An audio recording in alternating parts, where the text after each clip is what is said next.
Ladies and gentlemen, welcome to the Maverick Mindset Radio Show. I am Adam Williams. And I'm Ashley Muckenhut. And this is the radio show for the dreamers and doers. It's for those who are willing to step into the arena. Some call us the crazy ones, the misfits, the rebels, the troublemakers. We don't accept the status quo. We leave the world better than we find it. We approach each day with an enthusiasm unknown to mankind. We maintain irrational optimism about the future. This is the Maverick Mindset Radio Show, brought to you by me, Adam Williams. It's been a minute. It has. I guess it's only been 1 week. Yeah. I took a week off. But there was still a lot of time. And then because I don't have my headphones on and everything went silent there for a minute. I'm like, oh, what's happening? Then I realized I couldn't hear the music that was happening. Yeah, well, you have chosen form over function, right? Like you don't want to mess up your hair, so you will sacrifice the quality of this show for that. The quality of this audio show is better because of your appearance, apparently. All right. You're welcome. Or worse, yeah. All right.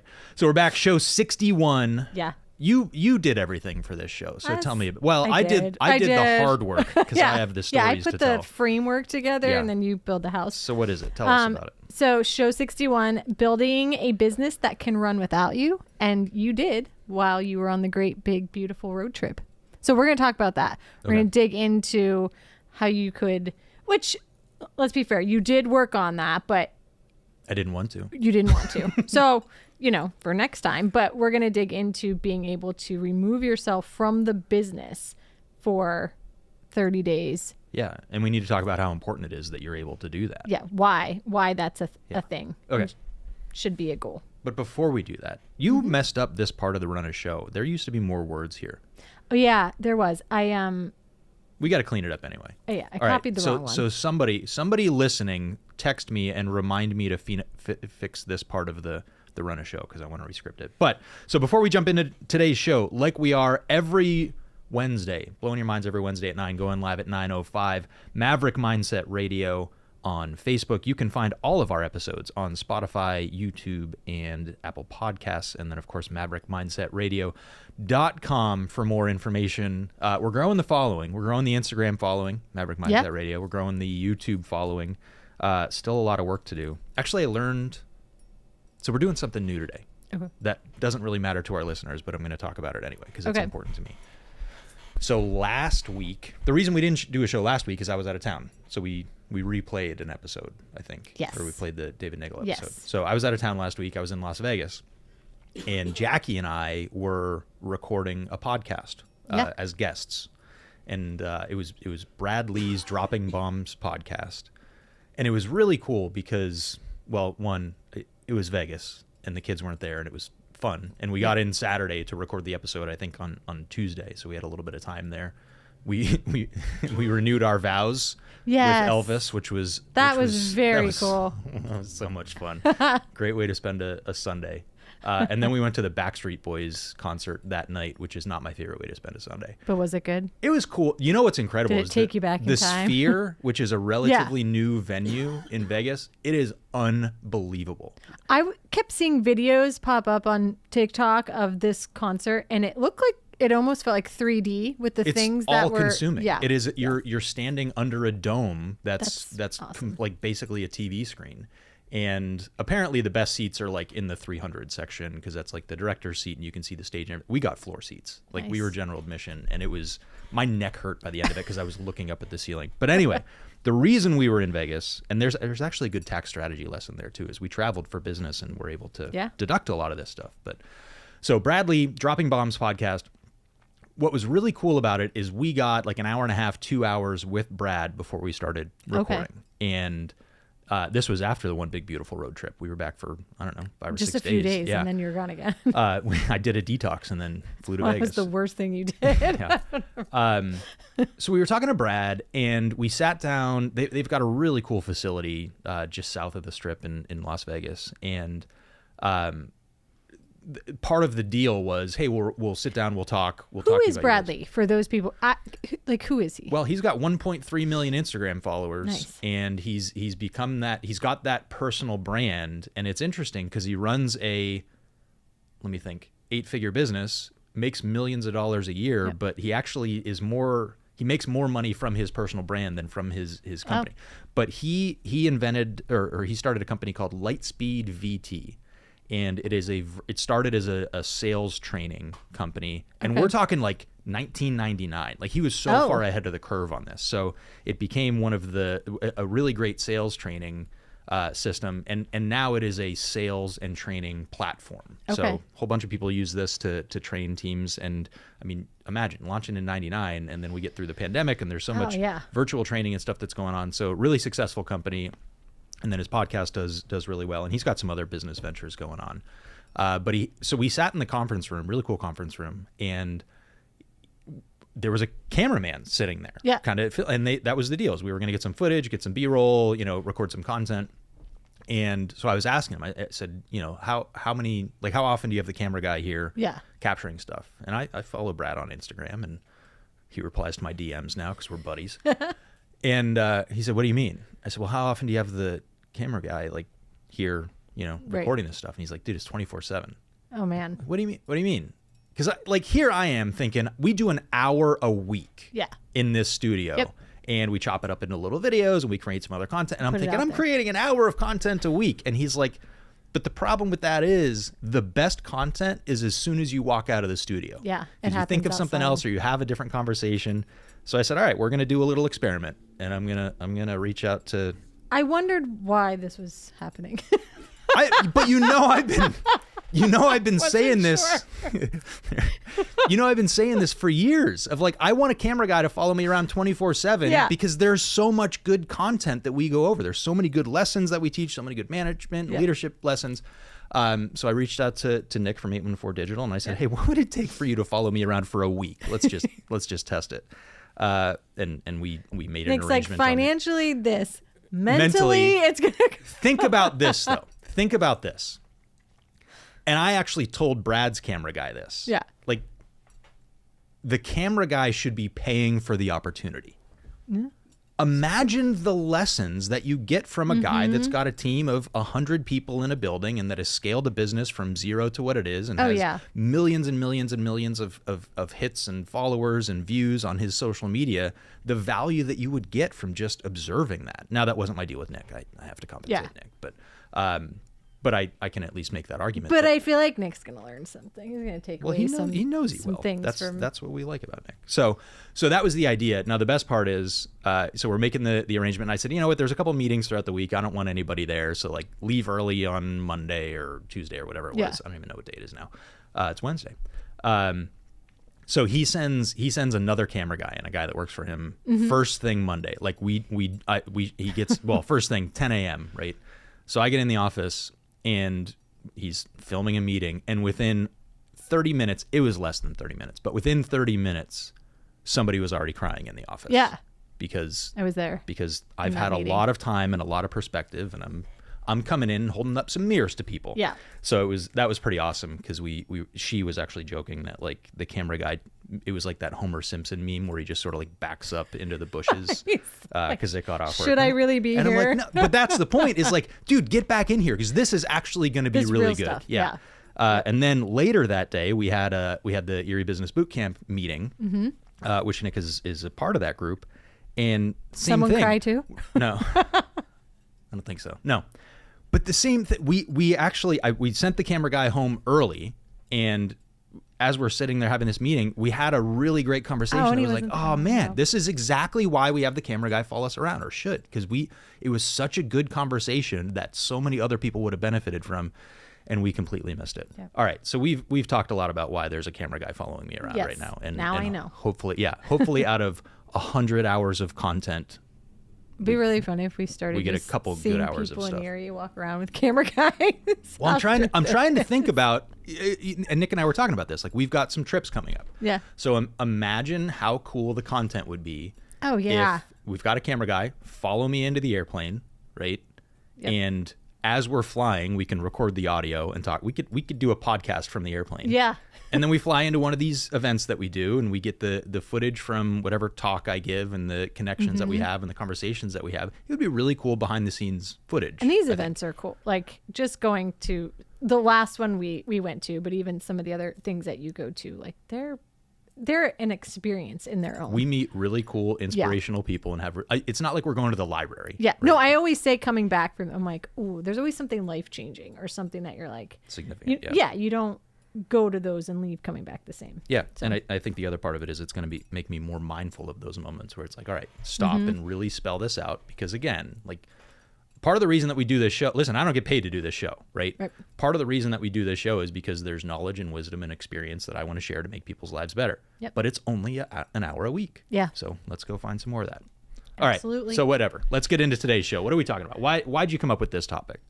I thought it was important, again, because you are building a business that should be able to run without you. And so to do that, a lot of the things that we talk about in all of the shows in the past 60 shows up until today lead into being able to do that, because you're creating leaders in your team. It has to do with the right hires that you're bringing in. It has to do with systems and processes. It all flows together so that hopefully you've put a team together that in your absence, nothing's missed. So let's take a step back. Yeah. Because here's you got to remember why most people start a business, why most people become self-employed. Usually it's because they have a job, or maybe not, and they think, I can do this on my own. Yeah. I can make a living and have control and have freedom and probably make more. Look at how much money the business is bringing in. Well, gosh, the owner must be rich, and I can go and do this on my own, and I'm gonna. So, that's what I did. When I started my law firm, I had an offer. This is so crazy because it wasn't even that long ago. I went to college for 7.5 years, and I was licensed as an attorney, and I have an MBA, and I had a job offer from a local law firm to make $45,000 a year. And you were like, no. No. And I went out and made that at the time in my first 6 months on my own. And so that's the idea, is like, well, gosh, I can just hustle through and make even more money and be more profitable. Right. But what a lot of people don't realize is the amount of freedom that takes away from you. Yeah. Because you think, people think they get more freedom, but it's the opposite. That's a huge misconception. Yeah. People think I'm going to be self-employed, so I'm going to have freedom. And it's like, you have freedom to choose what you do. The problem is, if you choose something other than work, you aren't making any money, which is problematic, right? Yeah. Oftentimes. So yeah, that's I think that's a big misconception, is people think I'm going to have this freedom to do whatever I want. And the reality is, and it took me 10 years to learn this, until you have all right, so let's think about this. Today, if Jeff Bezos woke up and just decided to sit on his yacht for the day and do nothing, he would still make money. Yeah. Because Amazon, which he owns a big chunk of, would still make money. He's got a business that works for him, and he is the owner, one of the owners, and an investor in that business. Yeah. And a lot of entrepreneurs don't view their business that way. They don't see themselves as owners and as investors. They see themselves as employees without realizing it. And because of that, they don't get paid as owners or investors. They get paid as employees. And employees, generally speaking, only get paid when they work. Yeah. Now, yes, you can get paid vacation, but that's factored into that, right? The point is, if you stop working, you don't make any money. But owners, investors, make money without putting in that labor. And it took me 10 years to understand there's a difference between being self-employed and having a small business or having a business. Yes. Right? The distinction is, with a business, I can step away from it for some period of time, and it will continue to grow, and it will continue to be profitable, and it will continue to serve clients, and it will continue to... I'll never forget the first time Jackie and I were out of town and payroll got paid without our direct involvement. Like, think about that. Yeah. Literally, It was a big thing. everybody else in the business couldn't get paid unless Jackie and I were sitting there in front of the computer, entering all this stuff and making sure it happened. Yeah. That was crazy. And I remember when we did it, this is a terrifying thought. Oh, no. We were out of town, and I'm thinking, okay, we've trusted this person to make the payroll arrangements. If he screws it up, what if your paycheck didn't hit your account that day? Yeah. You're going to come to me like, I didn't get my pay. I'm going to have to drop everything. I'm going to have to, it's going to be total damage control. So and the people relying on you to make sure that still got done didn't go. And away. I don't want to pay somebody's paycheck a day late, right? I think that's part of our transactional relationship as employer and employee. You're going to get paid when I say you're going to get paid, right? I think that's fair as an employer. On the other hand, with this particular situation, we didn't want to micromanage and be like, hey, don't forget payroll, right? Because I gotta trust you to do your job. So I was so proud of us. We realized if we logged into our bank account and saw the transfer from the operating account to the payroll account, we knew it was, So we went, logged in, saw that transfer, went, whew, everybody's going to get paid. But that's a huge moment that like we were in Florida at the time and the business is in Erie, Pennsylvania. And like, that's a really good example of another moment where the business can operate without us. And most small businesses are so reliant on the owner that owner can't get away for lunch. Or an afternoon, or even a weekend in some circumstances. I talked to a lot of business owners that they're like, what do you want to do? I just want to take some time. I want to take a week and go and visit my grandkids. They can't take a week away from the business or everything will collapse. And I'm not talking about outlier cases. I think a lot of people listening to this right now who own businesses are really just self-employed and there's no way for them to step away. So what do they do? We fix that. Well, there's a couple things that you can do. First, I did the all right. So you do a little bit of work in advance to make sure things can run without your direct involvement, right? You start building a team and you get your systems in place, your SOPs, your things like that. The way that I did this, which I personally think is the best way to do this, is you start small. So my goal, and it has been 6 years. It's been 6 years since I set this goal, and I still haven't achieved it. I don't know that I have any other goals that have taken me that long. Maybe I need to start setting some other bigger goals. But my goal since 2019, maybe it wasn't a goal until after that, because I didn't even think it was possible back then. But the first time I heard this concept was 6 years ago. You should be able to spend a month away from your business with emergency access only. A month. Well, I remember when I came in, which was 4.5 years ago, that was one of your, like, I remember you saying, I'm building toward this. I'm still building towards it. I'm going to make this happen. Yes. So the closest I got was, almost 2 years ago now. We had the time plan. And here's the important thing to understand. Let me tell you why I think this is so important. I think this is crucial to business owners to be able to do it for some extended period of time. Maybe you don't even want to do 30 days. Like, some people are just addicted to the work. But if I took 30 days away, yes, there would be some time, probably not sitting on the beach. I don't like the beach, but sitting on a boat, right? Doing nothing. But I'm also going to spend some of that time going to conferences, going to workshops, like maybe working on the business or conceptualizing things or taking meetings with people. Like, I'm doing a lot of work right now on artificial intelligence and how that's going to impact not just our business, but the entire world, because we're not talking enough about that. And it would be like a sabbatical. So I'm not like on vacation. Right. Some people might be. But you're choosing what it is you're putting your time. Yeah.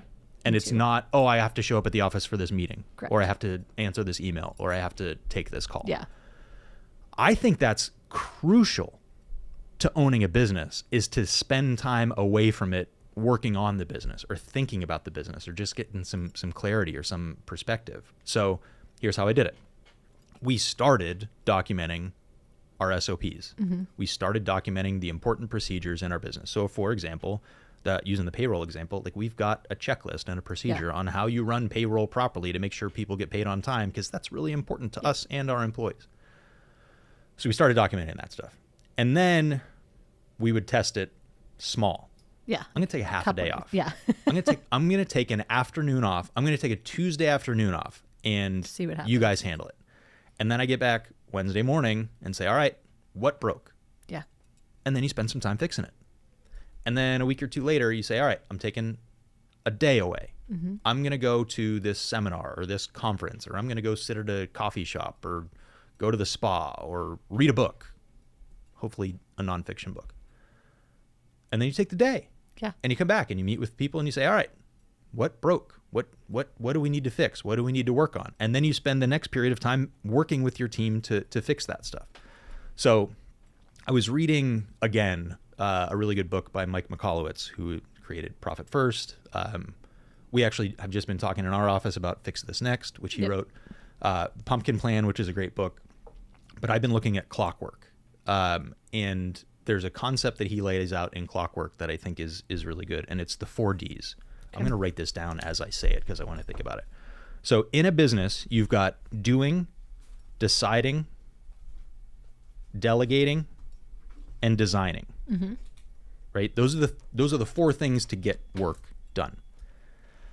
In a business, I'm going to get the percentages wrong, but it'll be close enough. In a business, enterprise-wide, 80% of the time should be spent doing, like getting work done, right. Accomplishing tasks, right? About 2% should be on deciding.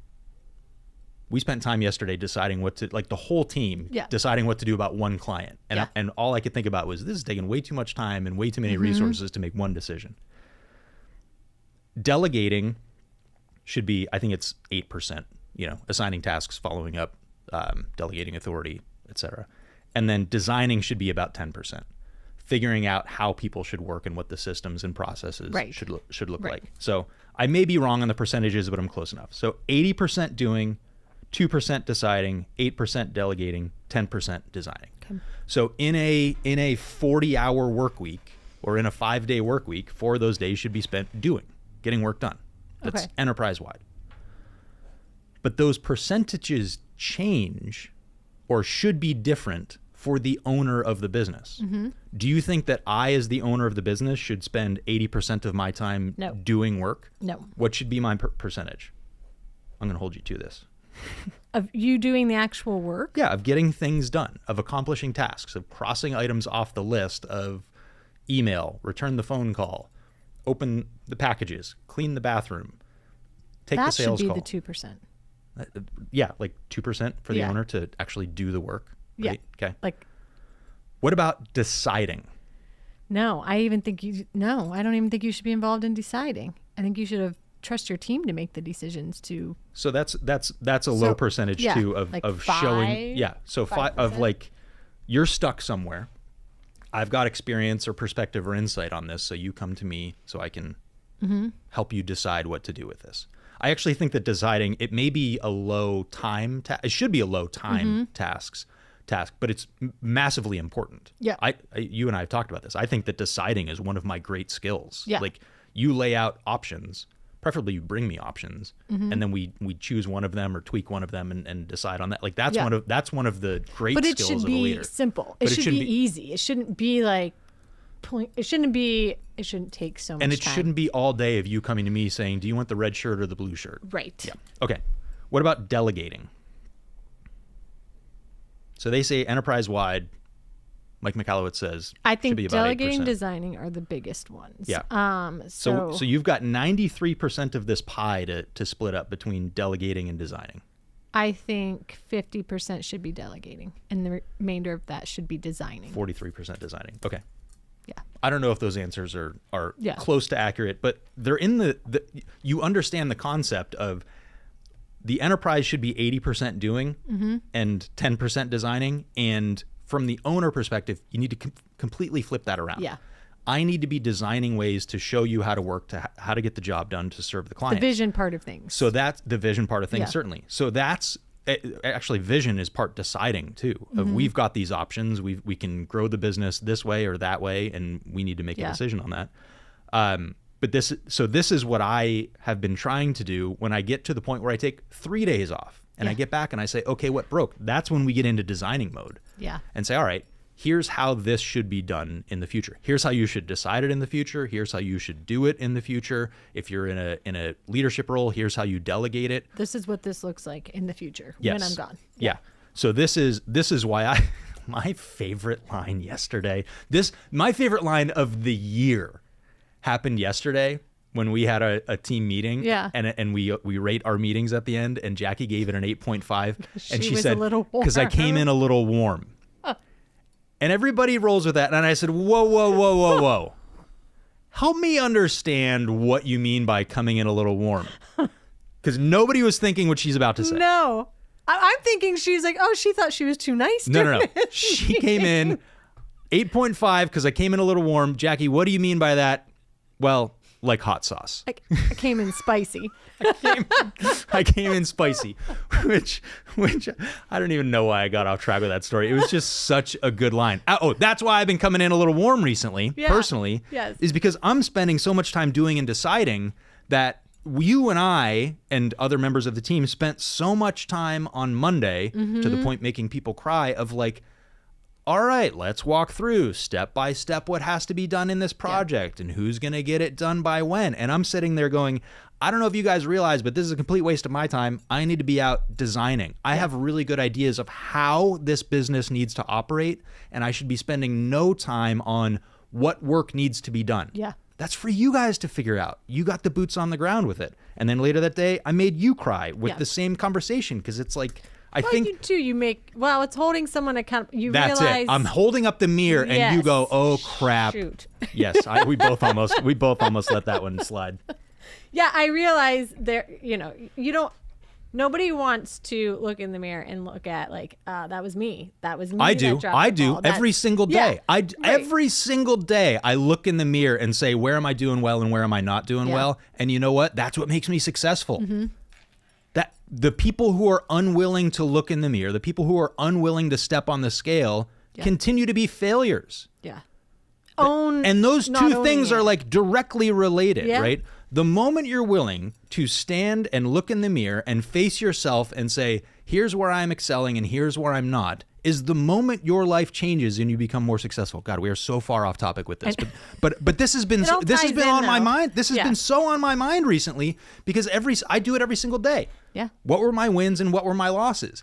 And I told you about, I wish I had a third person there, third party to stand there and do that for me, but I don't. I've got to do it myself, which makes it 1,000 times harder. It's so funny you bring that You're up. You're lucky. I was literally thinking about that on the drive here, and it was kind of like, whoa, like leaders don't have leaders. They don't have the person to say. No. So you look at what you need as a member of the team, right? You need to feel safe and secure. Yep. So you need a leader that comes in and says things are going to be fine and things are going really well and your paycheck's going to show up and the cash flow is there and the business is successful, blah, blah, blah. You need that. You also need someone to come in occasionally and say, good job, pat you on the back. I'm proud of what you did. I get none of that from anybody. Yeah. Nobody comes in and says things are going to be fine. I'm the guy waking up at 3 o'clock in the morning going, oh my God, what's next? And then I have to remind myself, like, oh no, you can do this. You've been. You have to tell yourself. There is not now. I'm fortunate that I get to work with my spouse, but there's not enough time in the day for us to do. The reality is, those true leaders do not have someone else leading them, saying you're going to be fine. You can handle this, and they don't have someone standing there holding them accountable, saying, you did really well, or you didn't do well, or here's how you can improve. The things that I provide to you as a member of my team, no one provides to me. I had to figure it out all on my own.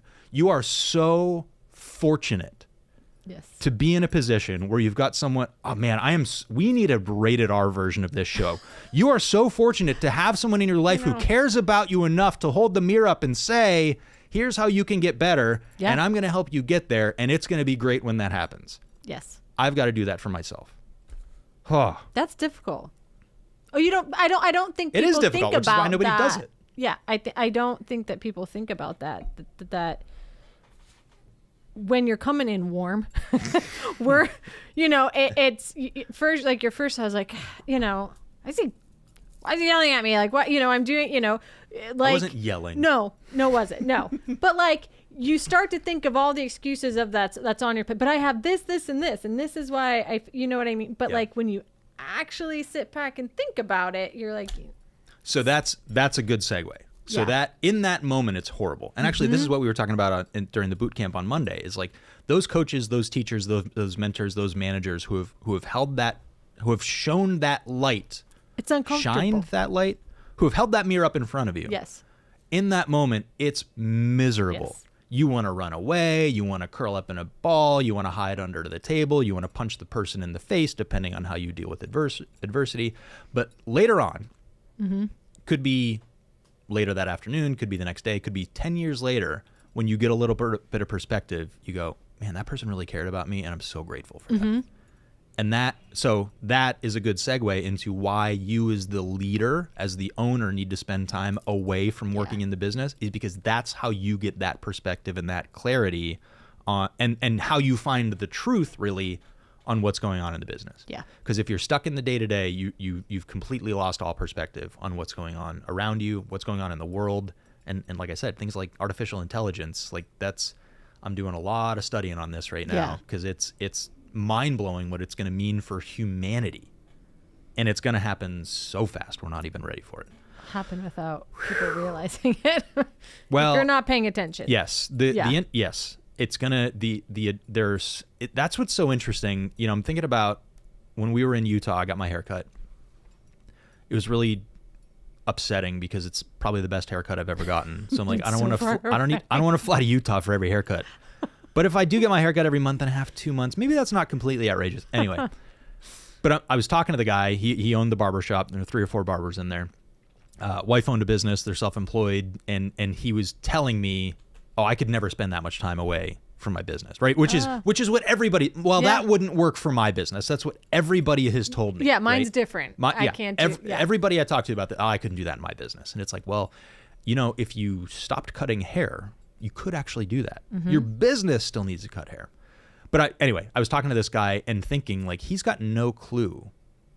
He's paying no attention to artificial intelligence and what that's going to mean. Oh, no, why would he? Because AI is not going to cut your hair. Yeah. Now, he's got the benefit of, like, it is something that does need to be done in person, but there are barbershops out there who will learn how to utilize AI in their marketing, in their financial reporting, in their hiring or recruiting. I mean, in so many different ways that... Even booking and how they handle appointments and the whole... Oh, man. Yeah. So I opted in for something on Facebook the other day, right?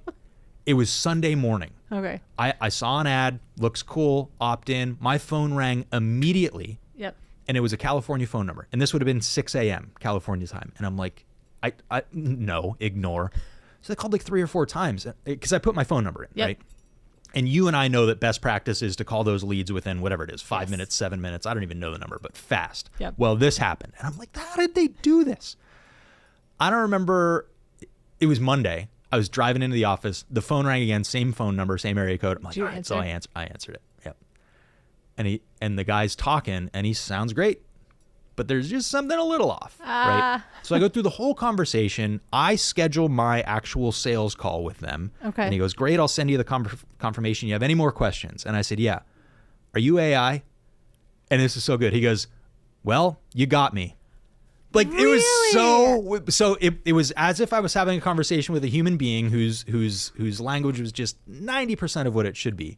And I scheduled a sales call with them. And they could answer. So it was and I knew this technology existed, but I haven't experienced it yet because we've been offered to use this in our business. Yeah. And I haven't experienced it yet. And I had a 7-minute phone conversation with a computer to schedule a sales consult so that they can try and take $100,000 from me for this thing.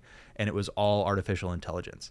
Wow. Now imagine that same barbershop that they're cutting somebody's hair and then they got to hang up and they got to go pick it up and say, no, we don't have any appointments on Tuesday, but you can come in on Wednesday. And then they put it in the book and then they get back to cutting the hair. And it's like, you could either spend that time cutting more hair or leaving earlier and doing something else or whatever. Right. Yep. But there's that's a good example of a task or a thing that business owner is doing that because he's not aware of what's happening out there in the world. I couldn't even book I couldn't even schedule online with like a link with this place, right? I just had to show up and hope they could get me in. So I think that's a great example of like finding that perspective only happens when you step outside of your business and when you change your environment. That was the biggest lesson that I got on this trip because we took our Starlink, which is awesome. Thanks, Elon. And we had internet access. We recorded a podcast episode from the road. We were in the middle of the desert. We were in the mountains. We had internet the whole time. It's actually so good that we could like set it on the dash of the RV or on the dash of my truck and get internet while we were driving, like high-speed internet. Yeah. So we were doing a lot of the same stuff. And I talked about this on a prior show. I did break a lot of my habits and routines for better or for worse. But that just getting out of the environment. Yeah. Getting out of Erie, Pennsylvania, getting out of my house, getting out of the office. I think that does a lot for people. I don't know. It's crucial. It did a lot for me. Yeah. I have come back. It's not like, oh, I'm a changed man, but I have come back as a different leader and business owner from that trip that I wouldn't have otherwise been able to do. So. Yep. All right. What else do you want to talk about? You had like a whole outline and we haven't touched any of it. No. I was a little warm today. Okay. So. What? Oh, sorry. Oh, am I not in the mic? Okay, sorry. All right. So all of this. I'm going to find an AI radio host what? to do this with me, because at least that thing would talk into the mic. I didn't know it got moved and I moved. Okay. They won't be as great as me. Okay. So this whole We're going to thing- do it. We're going to do an No, AI we're show. not. I'm making a note. An AI. Yep. There is a mind shift thing that has to happen. And a lot of business owners have that. And this is a big one. No one can do it like me or Yep. can do it as well. So Which is true. yeah. But how do you get that out of your head to be able to still step away and say, well, I've trained enough that they have the tools that they need. Yeah. So let's use sales as an example. Yeah.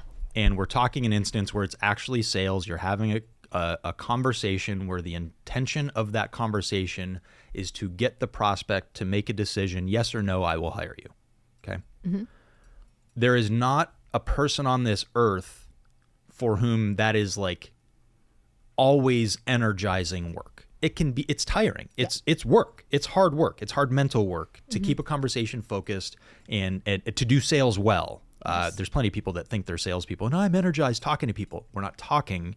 We're having a choreographed conversation to get someone to make a decision. That is sales. Yeah. What you're doing is not sales. What you're doing is I don't want to talk about it. Yeah.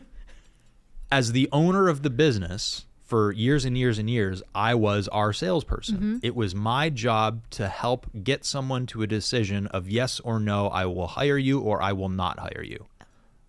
Which not included in that list of options is let me think about it, right? Mm-hmm. I have to get you to a decision. That is my job. If I'm sick, I can't do that. Right. But if I've got a salesperson there, they actually are doing it better than me in that moment because I'm sick. If I'm in a bad mood, that other person can do the job better than me. So when I'm at my best, no, you can't do any job in this business as well as I can because that's how, like, I know everything about it and you don't. But if I'm sick, if I'm tired, if I'm on vacation, if my dog got hit by a car, if my relative died and I had to go to the funeral, you can do that job a lot better than I can. Yeah. And I think that's the mindset shift is like, yes, when I'm at my best, you can't do this job as well as I can. But the reality is in business, you're wearing so many hats and changing gears so often and doing so many different things in the scope of one day that you're not giving anything enough focus to put your best effort into it.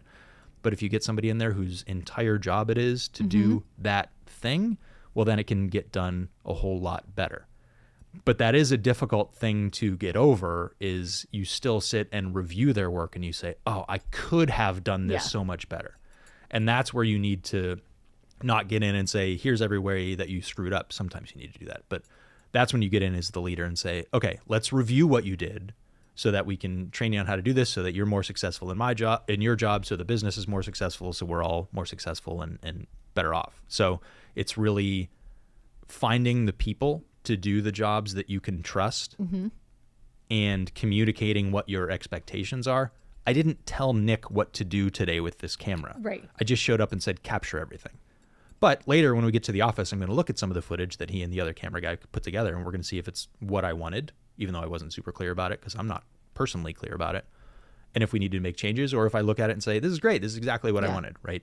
But until I showed him where to meet me in the morning and tell him where to bring the camera, like I can't trust him to, or I don't know enough to know whether he's doing it properly. So I think that's that ability to delegate those things. And Jackie and I have been talking about this a lot. I've been reading a lot about it, both with the Mike Michalowicz books and with Buy Back Your Time by Dan Martell of getting those things off your plate. Like Jackie and I both have too many things on our plate right now that we're doing. And part of the reason is we're scaling a business that's only 2 years old and we're trying to do it aggressively, and that requires a little more hustle from us in this moment. But how do we get things off of our plate that we either don't enjoy doing or that aren't super profitable or aren't really high value tasks so that we can get to the things that we enjoy so that are higher value?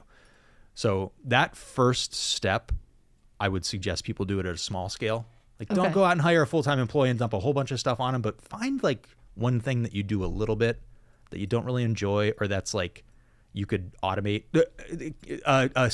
A scheduling link is a great example of Yeah. delegation, right? Yeah. It's not a human being, it's not AI, but it's here's my link, here's my calendar, here's my availability. You can go and book with that. That is a good example of like letting go. I don't need to exchange 37 emails to schedule a meeting. I don't need to have an assistant do all of that. It's just, the software can just handle it, right? So for people that aren't at the point where they can start making hires to take these things, because at the end of the day, you want to get to that point where you Yep. have hired enough people that you don't have to do any of these things. Yep. They can start small by looking at the little things that can be, and again, with technology and Yeah. AI and booking links, like you said. Or I mean, the with contractors, right? Yeah. And AI. But you don't need to hire somebody 40 hours a week. But if you want to hire somebody for 5 hours for a project, it may not go perfectly that first time. But if you keep trying it, you'll have this moment. I had this moment in college where I had to take some summer courses because I transferred and had to catch up on credits. And I was taking in a public speaking class, and I had the painting business, and I had 2 different crews at 2 different spots in the city making money for me while I was sitting in that college class. And I'll never forget that moment of sitting there going, holy crap. First of all, what am I even doing in college? Because it's awesome. But also, like, we are a painting business, and other people are out there painting, and I'm sitting here doing something else. And I still get those moments now. I did this, I think it was Friday. I don't even know what day it is anymore. But I had to work on an ad for a publication for a thing that we have coming up. And I spent about 80% of my day on that ad, and I was totally okay with it because it was something I wanted to do. It's something that turned out really, really great. But at that moment, other people in the business were doing sales and scheduling appointments and providing services to our clients and managing the cash flow and keeping up with payroll and collecting the money that's owed to us, and all of the other things that had to happen were happening so that I could focus on the one thing that I wanted to do that should be, hopefully, hypothetically, this is my hypothesis, should bring a lot of clients into us, reviewing that one single ad, right? So that's a really great example of like just recognizing in that moment, I am doing the thing that I want to do that's really valuable to this business, and all of the other stuff is getting done. Until you experience it, it's so hard to explain. And people, I guess leads into my next question, they can't experience it because they don't want to let go. What is that? Is it fear? What is the thing that keeps people from not just say, you know what, like, I am not doing this. I am handing this over. You're going to have to figure it out. I have given you the tools to do so. I'm no longer going to be the bottleneck on this here. But so many times you see people, they're holding on to it. They're not going to, what is that? What is it? Do you know the answer to that? What do you think it is? I think it's feared that it will, whatever they're working at, the failure, the business would not succeed if they weren't the one in control of it. Okay. I don't know, because I'm like, what's for me, because you constantly say this to me, what is the worst that's going to happen that can't be fixed? Yeah. So I don't get it. That is such a logical, rational approach to that. Yeah. Which is not how people approach it in that moment, right? If something has the risk of going wrong, it's a completely emotional response. Because the logical, rational response is, okay, something's going to go wrong. Well, so what? Well, the client's not going to be happy. Well, so what? Well, they're not going to want to pay me. Well, so what? Well, I won't be able to pay my rent. Or they're going to leave me a 1-star review, and 1,000 other people are going to see that, and they're not going to want to hire me. Like, and you can go down that rabbit hole, but we don't in that moment actually follow those steps. So then what? So then what? So then what? Yeah. We immediately go to the catastrophe of I'll be out of business. I'm going to be bankrupt. I'm going to lose my house. Right? My family's going to abandon me because this thing is not good enough. So it's a very emotional thing. So I think that's part one, and that's part of the reason that I do it with you is ask you, well, so what? And then you realize, you know what, it actually wouldn't be that big of a deal, right? So going through that process of, all right, if I delegate this and I ask somebody to do this thing and it doesn't go well, so what?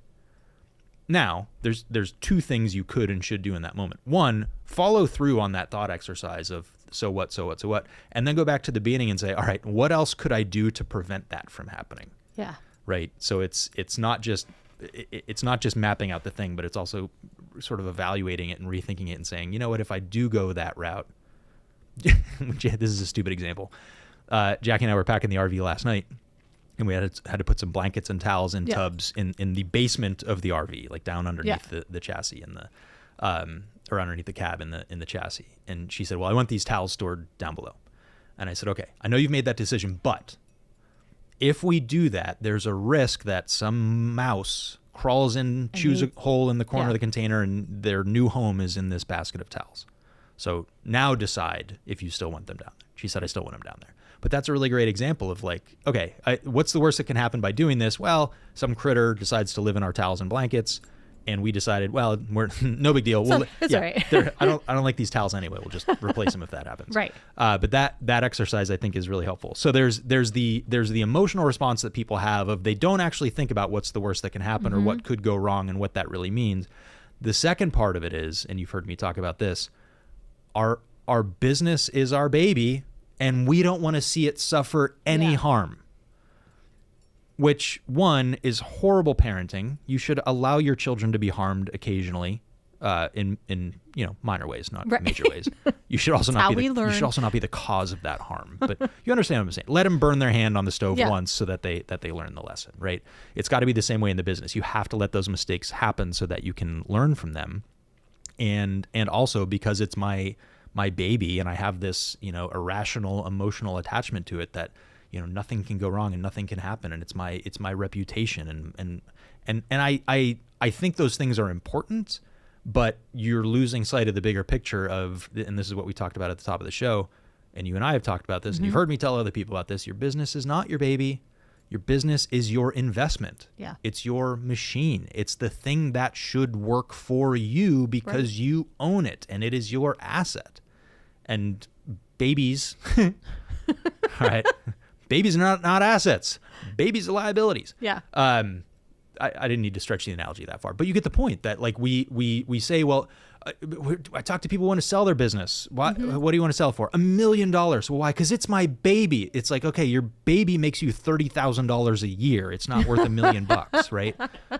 Rather, your investment, your ownership of this asset makes you $30,000 a year, and here's what it's really worth. Yeah. And people say, oh, that my $30,000 a year business is only worth $50,000. That's insulting. Well, okay, because you have the wrong view of what your business actually is. And actually, this ties a lot of this stuff together.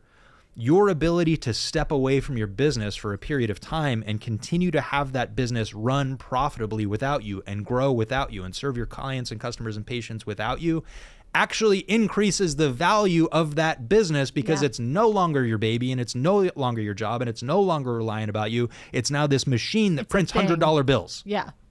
So you're saying people I'm so glad change. Nick is here to capture all this. You're saying people need to start looking at their business in general as not as this emotional connection baby thing, and more of this is what's making money. This is an investment, and I need to look at it that way. I have millions of dollars invested in this business, both cash money and time, effort, and labor. Yep. Right. If I worked for someone else and put in that time, especially for the first 10 years, I would have made a lot more money. Yeah.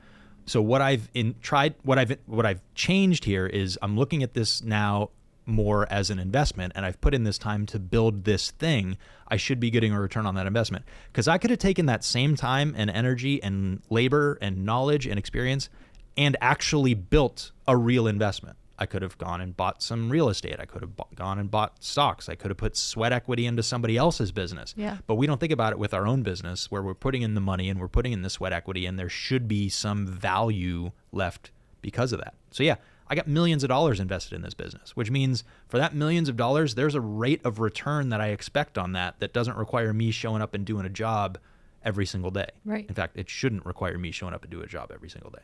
It should be providing an opportunity for people who want to work there and fulfill the vision and accomplish the goals, and rewarding them for doing that and making sure that our goals are aligned. Yeah. I think if you work for a boss and you see that boss doing your job, or that's concern number one, or concern number two is you can't do your job without your boss's involvement or input, you should be terrified for your job security. Yeah. Terrified. That is not a safe place to work if your boss is necessary for the business to run, or if you need your boss's input on everything that you do because you don't know how to do your job. That means it's not secure, or your boss hasn't trained you on how to do your job, or there's no systems, there's no security in any of that, right? So I would be very worried if that was my employment situation. Well, and that wouldn't be a fun By the way, you can employment. apply for jobs at adam@pennywise.tax. That wouldn't be a fun. Who wants to work that way? People who aren't willing to look in the mirror and see the value that they actually add and provide to things, and who don't want to face the fact that they aren't actually adding value or making an impact or anything like that. They want to show up and get a paycheck, which is so really, let's be boring. honest, that's most people. That's so boring. It is Here's boring, the- but it's I most people. appreciate And then they're the gonna cry sometimes, blame okay? I they're need gonna blame that their to grow. employer. They're gonna blame their boss. The self checkout thing has been driving me nuts recently. But I can't tell you how many businesses I've walked into where the clerk just doesn't care. They don't care that I'm there to give them money, which is how they get a paycheck.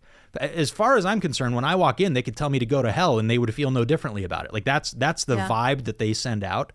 And I am no longer surprised by it because that is how most people think. But it's something that's really important to keep in mind as a business owner is when I wake up every day, what's the first thought on my mind? How do I keep this business profitable and running? What's the first thought on your mind? Your kids, your house, your family, your cars, your bills, gas, electric, internet, your mortgage. What are you doing tonight? What are you doing tomorrow night? What sporting events do you have to get your kids to? What about your upcoming trip that you have? Did you remember to pay your credit card bill from the concert that you just went to? And somewhere below item number 1,000 on that list is, I hope my employer is profitable and continues to grow. And that's the difference. Like that's the difference between employers and employees. And I'm not saying this is a bad thing. You guys both laughed when I said that. I'm not saying it is a bad thing. I think you both laughed because it is the awkward reality that nobody actually thinks about. I need to show up every single day, or maybe take a break for a couple days. But my primary responsibility is making sure that I create enough value in other people's lives so that my employees can earn a paycheck and my clients can be happy. I have to think about that every single day. What if you woke up every single day and had to figure out how to make money? How often do you wake up and think, I have to figure out how to make money today? I wake up every day, honest to God, on my children's lives. I wake up every day and my first thought is, I got to figure out how to make more money. Honest to God. Okay. Because I'm not ever going to be satisfied. So what have you just actually done being about it? here. What? Well, if that's your thought every single day when you wake up, how do I make more money? What changes have you actually implemented to do that? It's how going often do you in- wake up and say, I've got an idea and now I'm going to go do this? Well, for me, it's coming into what I have to do every day and how can I do that better? How can I be taking something else on? What am I missing? What am I not learning? There are so many things that I don't know still. Like how to that- make money? Yeah. But even just in my job in general, like I don't know a lot about AI. I don't know a lot about some of the systems and things that we have that I feel like if I knew those better, it would help and assist me in what my job is, which then allows me to say to you, I know how to do this. I have this idea. I think this is better. And then, essentially you pay me more. That's how that works. Is that your thought? Yeah. Okay. Now we're back to designing. Yeah. We should be doing that more often. Because Right. the reality is you're thinking about making money, but you're not spending time thinking about how your efforts actually result in more money. Yeah. You're thinking about what you have to do Not the because that's end. how you earn a paycheck. Yeah. But you're not thinking about how do I actually profitably do these things to make the business better off. Yeah.